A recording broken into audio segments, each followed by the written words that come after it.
بسم اللہ الرحمن الرحیم۔ آج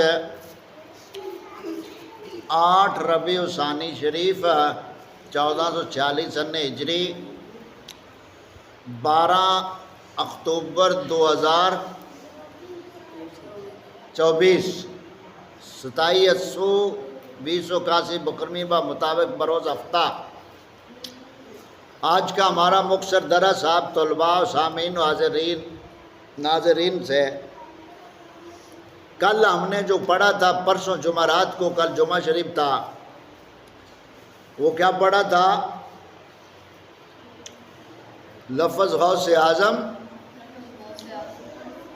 غیروں کی کتابوں سے، مخالفین کے حوالہ جات کے حوالے سے ہم نے پڑھا تھا، اور اس میں کچھ حوالہ جات ذکر کیے تھے۔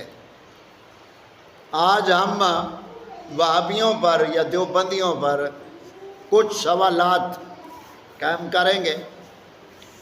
مثلا ہم کہتے ہیں نا غوث، تو وہ کہتے ہیں غوث تو اللہ تعالیٰ ہے۔ ہم کہتے ہیں داتا، وہ کہتے ہیں داتا تو اللہ تعالیٰ ہے۔ یہ پیچھے ہم 2-3 دروس میں ہم پڑھ چکے۔ آج ہم اتنی بات پوچھتے ہیں، بھئی امام اعظم کون ہوتا ہے؟ امام اعظم کا معنی کیا ہے؟ بڑا امام، بڑا پیشوا۔ تو وہاں بھی کہتے ہیں امام اعظم محمد مصطفیٰ صلی اللہ علیہ وسلم کی ذات پاک، وہ کہتے ہیں امام اعظم ہے۔ ہم کہتے ہیں ہمارا بھی ایمان ہے، کوئی شک نہیں۔ پھر وہ ایک لفظ لکھتے ہیں اپنے اشتہاروں میں یا جمعہ خطبہ میں، خطیب اعظم، خطیب اعظم وہ کہتے ہیں۔ تو کیا مطلب؟ بڑا خطیب۔ تو ہم ان سے پوچھتے ہیں کیا یہ آپ کا جو خطیب اعظم ہے،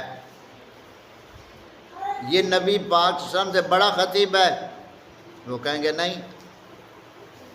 اگر ہم کہیں کہ خطیب اعظم نبی پاک صلی اللہ علیہ وسلم کی ذات ہے، تو کہیں گے ہاں ٹھیک ہے۔ اچھا، آگے اسی طرح آپ چلیں، غوث اعظم اور خطیب اعظم، سمجھ آ رہی؟ خطیب اعظم کون ہے؟ وہ تو محمد پاک صلی اللہ علیہ وسلم کی ذات پاک ہے۔ تو آپ کا مولوی خطیب اعظم کیسے ہے؟ کہیں گے نہیں، وہ تو اصل میں یار خطیبوں میں بڑا خطیب ہے، اس لیے ہم کہتے ہیں۔ ٹھیک، تو ہم کہتے ہیں غوث اعظم ولیوں میں بڑے غوث ہیں۔ پھر تم یہ اعتراضات کیوں کرتے ہو؟ اور مسلمان قوم کو اس طرح کیوں آپ ان کو گمراہی کے راستے پہ چلاتے ہیں؟ اگلی بات اور سب سے من جملہ سوال، یہ سوال تو آپ کے ذہن میں ہوگا، پیچھے ہم نے دروس میں بہت بڑا تفصیل سے قائد اعظم، قائد اعظم کا معنی کیا ہے؟ بڑا قائد، ایسے ہی نا؟ تو اصل میں تو قائد اعظم محمد رسول اللہ صلی اللہ علیہ وسلم کی ذات پاک ہے، جو قیامت والے دن بھی اپنی امت کی اور تمام مخلوق کی قیامت کی عادت فرمائیں گے۔ تو یہ 14 اگست کو جو قائد اعظم بنایا، ان کو وہابیوں کے نزدیک شرک کہنا چاہیے کہ یہ قائد اعظم تو محمد رسول اللہ کی ذات پاک ہے۔ قائد اعظم کو مسٹر جناح کو کیوں قائد اعظم کہتے ہیں؟ سمجھ نہیں آئی بات؟ فاروق اعظم، سیدنا فاروق اعظم کس کا لقب ہے؟ حضرت عمر پاک کا۔ تو فاروق اعظم تو سب سے بڑے محمد پاک کی ذات پاک ہے، کیونکہ سب سے بڑے حق باطل میں فرق کرنے والے تو آقا کریم کی ذات پاک ہے صلی اللہ علیہ وسلم۔ تو فاروق اعظم ہوئے ابو بکر، حضرت عمر پاک کا لقب ہو گیا فاروق اعظم۔ صدیق اکبر، بڑے صدیق، صدیق اکبر، بڑے صدیق۔ تو بڑے صدیق تو آمنہ کے لال ہیں۔ تو کہیں گے نہیں وہ اپنے یار دور کے اعتبار سے ہیں۔ صحابہ میں ابو بکر صدیق اکبر ہیں، صحابہ میں عمر فاروق اعظم ہیں۔ تو بدبختو، جب ہم کہتے ہیں غوث اعظم، تو یہاں تم کو بیماری کیوں پڑ جاتی ہے کہ یہ رب کے مقابلے میں بنا لیا؟ تو یہاں بھی ہم یہ کہتے ہیں کہ ولیوں کے اعتبار سے، اپنے دور کے اعتبار سے تمام ولیوں کے آپ غوث اعظم ہیں۔ سمجھ آ گئی اس بات کی؟ تو یہ چند القاب جو ہم نے پڑھے ہیں، اس کی سمجھ آ گئی؟ کوئی بھی آپ کے سامنے بات کرے غوث اعظم سرکار کا یہ مہینہ مبارک ہے، یعنی آپ رضی اللہ تعالیٰ کا اس دور میں اس مہینے میں وصال ہے، سمجھ نہیں آئی؟ تو اس حوالے سے ہم جو باتیں آپ کو بتا رہے ہیں، ہم یہ درس تھوڑا بہت کرتے ہیں، تو پیچھے ہم نے لفظ غوث کا معنی پڑھا ہے، ولی کا معنی پڑھا ہے، داتا کا معنی پڑھا ہے، یہ تمام مخالفین سے بھی ہم نے بیان کیا۔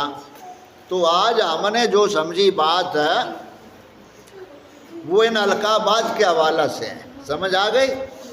تو غوث اعظم اپنے دور کے اعتبار سے ہیں، سمجھ آ گئی؟ اور آپ رضی اللہ تعالیٰ عنہ کا جو ایک فرمان مبارک ہے کہ میرا یہ قدم سارے ولیوں کی گردن پر ہے، یہ حضور غوث پاک رضی اللہ تعالیٰ عنہ کا فرمان مبارک ہے کہ میرا یہ قدم تمام اولیاء کی گردنوں پر ہے۔ اب سوچنے کی بات یہ ہے، یہاں سے بھی لوگ بہت اعتراض کرتے ہیں اور طرح طرح کے ہیلے بہانے کر کے بکواسات کرتے ہیں کہ دیکھو جی یہ تو تکبرانہ جملہ ہے، یہ مرزا جیلمی خبیث خنزیر ورگے کہتے ہیں، جو جیلم کا ٹٹو ہے گٹر، وہ کہتا ہوتا ہے یہ تو تکبرانہ جملہ ہے۔ وہ کتے ادھو، آپ صلی اللہ علیہ وسلم نے جیسے فرمایا انا سید ولد آدم یوم القیامہ ولا فخرا، کہ میں قیامت والے دن ساری امت اولاد آدم کا سردار ہوں گا اور مجھے اس پر کوئی فخر نہیں ہے، یہ فخر کی بات نہیں ہے۔ تو محمد عربی صلی اللہ علیہ وسلم نے جیسے فرمایا حدیث نعمت کے تحت پر اللہ تعالیٰ نے فرمایا محبوب اپنی زبان سے ارشاد فرماؤ اور ان کو بتاؤ اپنی عظمت شان اپنی زبان سے بتاؤ، تو یہ تحدیث نعمت کے تحت ہوتا ہے، یہ تکبر نہیں ہوتا ہے۔ جیسے قرآن پاک میں حضرت یوسف علیہ السلام نے عزیز مصر سے فرمایا تھا، اس کی جب خوابوں کی تعبیر دے دی تو پھر آپ نے فرمایا کہ اگر آپ یہ ان کو بچانا چاہتے ہیں تو گویا اپنے خزانوں کا مجھے امین بنا دو۔ یہ قرآن پاک میں یوسف علیہ السلام نے عزیز مصر سے کہا کہ جب بتایا کہ 7 سال کا حد ہوگا تو پھر اس کا تدارک کیسے ہوگا، تو آپ نے فرمایا کہ مجھے اپنے خزانوں کا امین بنا دے، تو کیا یہ تکبر ہے؟ تو یہ تحدیث نعمت ہوتی ہے۔ اسی طرح یعنی اللہ تعالیٰ کی نعمت کا اظہار کرنے کے لیے ایسے جملہ بول دینا، اس کو تحدیث نعمت کہتے ہیں۔ تو جیسے اللہ تعالیٰ نے فرمایا اما بنعمت ربک فحدث، اے محبوب رب نے آپ کو جو نعمتیں عطا کی ہیں ان کا چرچا کرو، یہ قرآن پاک میں جیسے ان کا ذکر ہے اس کا اظہار کرو۔ تو حضور غوث پاک رضی اللہ تعالیٰ عنہ نے بھی تحدیث نعمت کے تحت کہ اللہ تعالیٰ نے مجھے یہ شان مقام عطا کیا ہے، اس لیے آپ نے فرمایا کہ تمام ولیوں کی گردنوں پر میرا قدم ہے۔ اب یہ مطلب نہیں ہے کہ ولی نے گردن جھکائی تو اوپر آپ نے قدم رکھ دیا، یہ مطلب نہیں ہے۔ مقصد مطلب یہ ہے کہ جو ولی ہیں وہ تمام اس دور کے جو ہیں وہ آپ کے نیاز مند ہیں، یعنی آپ سے عقیدت وابستہ ہے، آپ کا ادب و احترام کرنے والے ہیں اور آپ کے آگے گویا اپنے گردن کو خم کرنے والے ہیں آپ کی عظمت شان کے آگے، تو گردن رکھنے کا مطلب یہ ہے۔ سمجھ آ گئی بات کی؟ اور اگر یہ نعوذ باللہ تکبرانہ جملہ ہو تو جو تکبر والا ہوتا ہے وہ تو مسلمان نہیں رہ سکتا، تو پھر ولی کیسے بچا، کیسے ولی بنا، اور پھر آپ اپنے دور کے ولیوں کے سردار کیسے بن گئے اگر یہ تکبرانہ نعوذ باللہ جملہ ہو؟ سمجھ آ گئی؟ تو تکبر اور ہوتا ہے، تحدیث نعمت اور ہوتا ہے۔ سمجھ آ گئی اس بات کی؟ آپ بڑے طلباء کو بات سمجھ آ گئی اس کی؟ تو آج ہم نے سیدھے بیٹھو بھائی چند باتیں اسی مناسبت سے، کیونکہ حضور غوث پاک رضی اللہ تعالیٰ عنہ کی وفات شریف کا یہ ماہ مبارک ہے، 11 ربیع الثانی شریف 561 ہجری، یہ حضور غوث پاک رضی اللہ تعالیٰ عنہ کی وفات شریف کا دن ہے۔ کیا 11 ربیع الثانی، 11 ربیع الثانی بولا کرو، 11 ربیع الثانی 561 سن ہجری آپ کی وفات شریف ہے۔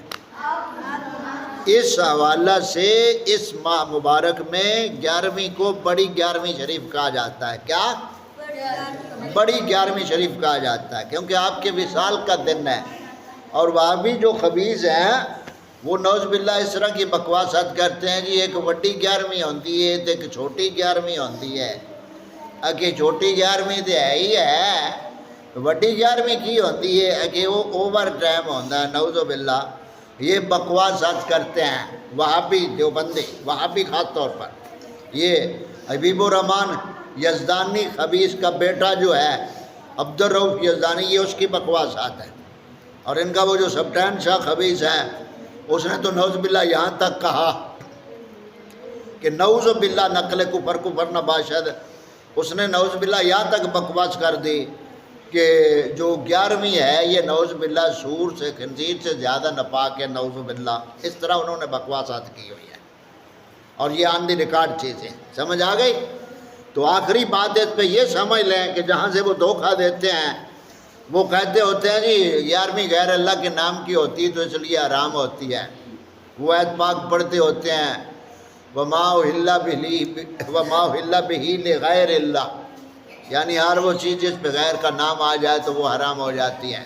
یہ آیت پاک پڑھ دیں گے اور نوجوانوں کو بتائیں گے بتاؤ جی غوث پاک اللہ ہے یا غیر اللہ، تو صاحب ظاہر کہیں گے جی اللہ تو نہیں ہے، وہ کہیں گے پھر غیر اللہ ہے، تو غیر اللہ کے نام پہ آپ نے 11ویں دی تو یہ تو حرام ہو گئی۔ اب وہ ڈنڈی کیا مار رہا ہے؟ غوث پاک کے بارے میں کہہ رہا ہے کہ غیر اللہ ہے۔ بھائی بے وقوف، غیر اللہ نہیں اولیاء اللہ ہیں، ولی اللہ ہیں۔ غوث پاک غیر اللہ نہیں ہے، ولی اللہ ہیں۔ تو وہ ولی اللہ تو وہ کہہ رہا ہے، زبان سے کہہ رہا ہے، دل میں نہیں مان رہا، دل میں تو غیر اللہ ہے۔ تو ہم غوث پاک کے نام کی جو 11ویں دیتے ہیں یا نام پر 11ویں دیتے ہیں، اس کا مطلب کیا ہے؟ مطلب صرف اتنا ہے کہ عبادت اللہ تعالیٰ کی ہم کرتے ہیں اور کسی کی عبادت سب بولا کرو، اور کسی کی عبادت جو ثواب ہوتا ہے یا جو بھی ہم وہ نیاز شرینی وغیرہ تقسیم کرتے ہیں، اس کا جو ثواب ہوتا ہے وہ ہم حضور غوث پاک سرکار کی روح مبارک کو پیش کر دیتے ہیں۔ ثواب پیش کرتے ہیں، کیا ہے؟ 11ویں ہے، کیا؟ اس کو 11ویں شریف کہتے ہیں۔ اس کا مطلب کیا ہوا؟ حضور غوث پاک رضی اللہ عنہ کی بارگاہ میں ایصال ثواب کا تحفہ نذرانہ عطیہ پیش کرنا، یہ کیا ہے؟ 11ویں شریف۔ سمجھ آ گئی بات؟ تو آج کا ہمارا یہ مختصر درس اپنے اس اختتام کو پہنچا۔ کل اتوار ہے، کل ہم انشاءاللہ تعالی آپ سے بھی کچھ باتیں پوچھیں گے اور نئی کوئی بات کریں گے۔ اللہ تعالی ہمیں سمجھنے سیکھنے کی توفیق عطا فرمائے۔